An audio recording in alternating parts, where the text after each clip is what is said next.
Assalamualaikum warahmatullahi wabarakatuh. Hai para pencinta catur dan para catur mania, selamat datang kembali di Legenda Catur Dunia. Sedikit terlambat video sore ini kawan, karena saya menunggu game yang bagus untuk kita ulas pada babak keempat Tata Steel India Rapid and Blitz yang baru saja pertandingannya selesai. Langsung saja saya pilih gamenya Ramesh Babu Pragnananda yang kebetulan bertemu dengan seniornya Bhaskaran Adiban.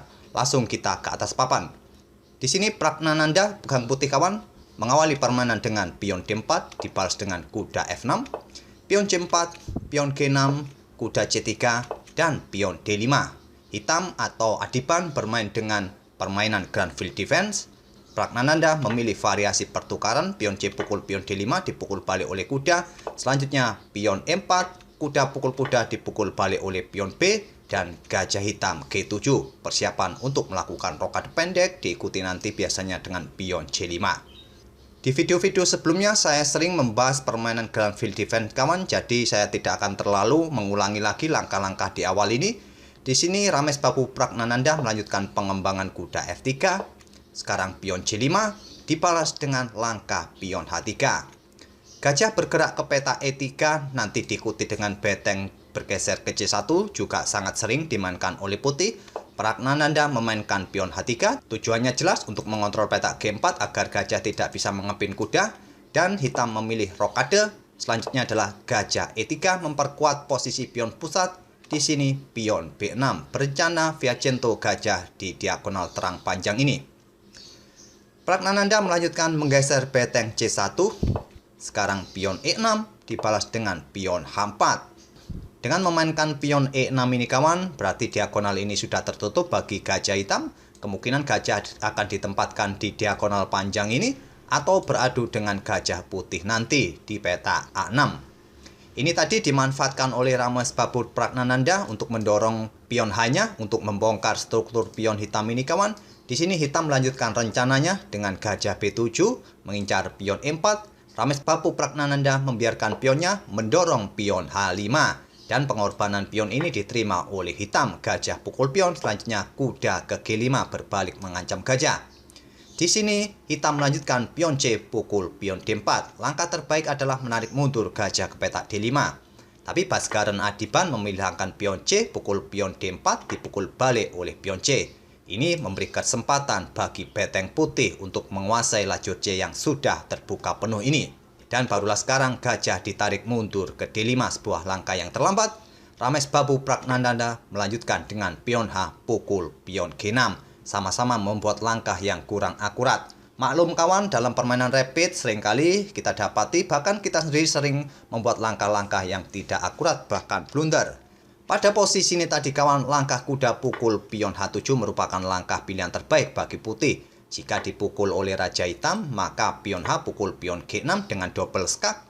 Selanjutnya Raja mundur ke G8 dan Menteri Putih bisa bergerak ke H5 memberikan ancaman skakmat. Jika direspon dengan langkah pion F pukul pion G6, Menteri melakukan skak di H7. Raja lari ke peta F7 dan gajah bisa bergerak ke D3 memberikan dukungan bagi Menteri untuk melakukan pukulan terhadap pion G6 ini. Dan di langkah berikutnya, hitam harus siap-siap rajanya diburu oleh putih. Atau pada posisi seperti ini tadi kawan, pengorbanan kuda ini ditolak. Hitam memilih melanjutkan langkah, mungkin kuda ke peta C6 kawan. Kuda putih bisa pukul beteng atau melanjutkan dengan pion H pukul pion G6. Setelah dipukul balik oleh pion hitam, beteng bisa dipukul oleh kuda putih. Dan tentu saja kawan, hitam akan kalah kualitas perwira. Tapi di posisi seperti tadi saat respon hitam ini kurang bagus dengan menempatkan gajah di peta D5 ini, putih juga tidak melakukan pengorbanan kuda pukul pion H7. Ramesh Babu Pragnananda memilih pion H pukul pion G6 dibalas dengan langkah pion H pukul pion G6. Dilanjut sekarang Menteri bergerak ke peta G4 berencana bergeser ke lajur H untuk memberikan ancaman skak di peta 7. Di sini direspon oleh hitam memainkan kuda ke D7. Ingin bermanuver ke peta F6 kawan untuk mengontrol peta H7. Menteri tetap bergeser ke lajur atau ke peta H4. Di sini beteng bergeser ke peta E8. Memberikan kesempatan bagi raja bergeser ke peta F8 jika ada ancaman skak. Tentu saja sekarang gajah B5 memberikan pimpinan bagi kuda hitam terhadap betengnya kawan. Di sini hitam merespon dengan pion I5. ingin membuka lajur E bagi betengnya, dan di sini dimanfaatkan oleh Rames Bapu Pragnananda untuk melakukan rokade. Karena menteri ini sudah mendapatkan dukungan dari kuda, jadi tidak perlu dukungan dari beteng lagi kawan, dan ini memberikan kesempatan Raja Putih untuk bersembunyi. Dan di langkah berikutnya tentu menteri bisa bergerak ke peta H7.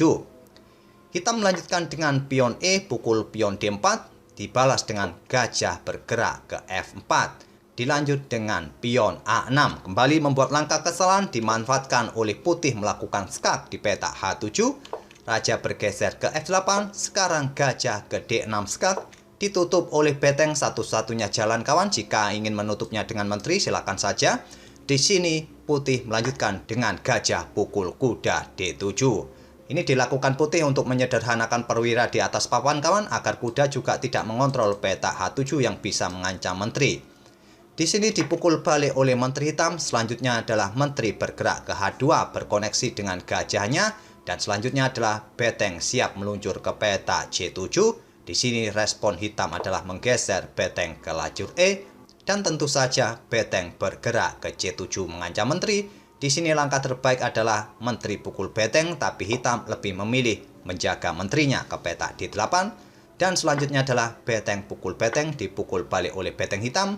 Posisi beteng masih kena pin dari gajah putih ini. Barulah sekarang putih memainkan betengnya ke lajur E, memberikan tekanan lebih bagi beteng di peta E7. Dan pada posisi ini kawan, hitam melanjutkan dengan langkah raja bergeser ke peta E8, dan sekaligus hitam menyerah di langkah ke-27 ini. Pada posisi ini sebetulnya sudah tidak ada langkah terbaik lainnya bagi hitam. Andai saja membackup betengnya dengan gajah di peta F6 ini, simple kawan, beteng bisa pukul beteng, nanti jika dipukul balik oleh gajah hitam, menteri bisa bergerak ke peta H8 skakmat. Jadi pada posisi ini langkah terbaik adalah melangkah gajah ke peta E6. Nanti disikat oleh kuda jika dipukul balik oleh pion. Selanjutnya adalah beteng bisa tetap pukul pion E6 ini, tetap memberikan ancaman bagi beteng hitam. Sampai di sini saya rasa kalian sudah mengerti, bisa melanjutkan langkah-langkahnya sampai selesai. Dan itulah kawan permainan antara Rames Bapu Pragnananda melawan Adiban Baskaran seniornya. Mungkin kalian bertanya kawan, dan mungkin kalian bingung dengan elo rating yang dipunyai oleh Pragnananda hanya sebesar 1821. Artinya Rames Bapu Pragnananda ini jarang ikut turnamen rapid. Dia hanya mendapatkan atau sering bermain dengan permainan klasikal untuk mengejar norma Grandmasternya. Dan saya harap video ini bisa menghibur kalian di sore atau di malam ini, dan kita akan bertemu di video-video berikutnya. Terima kasih. Wassalamualaikum warahmatullahi wabarakatuh.